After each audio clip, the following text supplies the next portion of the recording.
Hey y'all, welcome to things you didn't think you might have to deal with today. So my husband had his second cataract surgery. No big deal, the first one was fine. We get to the office, it's 10 o'clock. And the woman behind the desk asking all the usual questions. Did you eat anything last night? Blah, blah, blah, blah, blah. And then she says, do you have an advanced directive? Well, my husband is a lawyer, so he knew what that was. And he said, yes, I do. And she said, well, we don't do that here.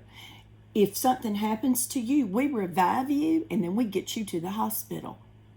And I was kind of sitting behind him, and I thought, I need to make a mental note of that, because I've heard of too many people that couldn't be resuscitated in hospitals. So my little mind went click, click, click. Let me add this to my Dewey Decimal System of a brain. And if I can't be resuscitated at the hospital, I really would like them to take me to that eye clinic where they just resuscitate you. They don't care if you don't want to be resuscitated. They bring you back to life. I thought that was fun. Anyway, that's not even why I'm here to talk about this. So he finally gets taken back, and I go sit in the car because everybody in that waiting room looks like they are rejects from a Flannery O'Connor novel. Extra points to you if you know who and what that is. So I had to keep turning the car off and on because it's 95 degrees outside. And I'm just sitting in there doing all my little New York Times puzzles on my phone. And, I'm getting tired, and it's like 1:45 now.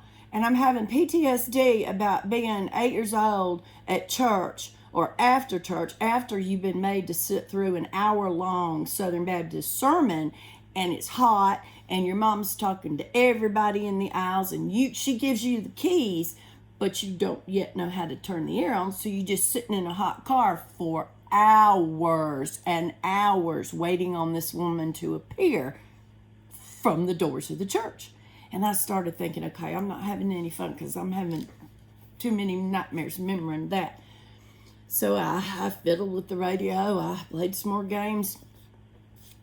Finally, little after 2, they bring him out. Of course, he's pushing him in a wheelchair. I mean, he just got his eye done. There's nothing wrong with his legs, but I guess they didn't want to have to worry about resuscitating him.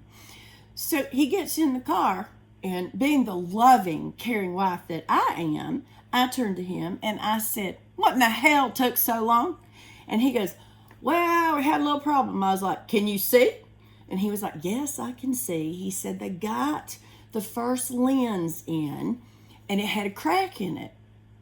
And I was like, it had a crack in it? I mean, is there not quality control? Did somebody not take that lens and hold up the light and go, oh, this is cracked. We need to not stick this inside your eyeball until we can find another another lens to stick in your eyeball. And I had all these visions of the surgeon going, hey, somebody, quick, look in my purse over there. Let me see if I got a lens in the bottom of my purse. And then I thought about my mama too. She always had at least half a stick of gum. Why it was a half stick, and it was torn in half, and it was always wriggly. But anyway, when you're in church and you're bored and you're hungry and you're going to have to sit in the car for 4 hours and wait on her before you even see lunch, you take that half a stick of gum, which the minute you get it in your mouth, it tastes like Emery board dust and Avon perfume samples, and then you can't spit it out because your mom's already mad at you for wiggling. So all I could think of is somebody in this surgical center is digging around in a purse looking for a lens that doesn't have a crack in it. And he's like, could you just calm down? They found one. I was like, does it have Emery board grit in it? And does it smell like Avon perfume samples? We are currently not speaking. Love y'all.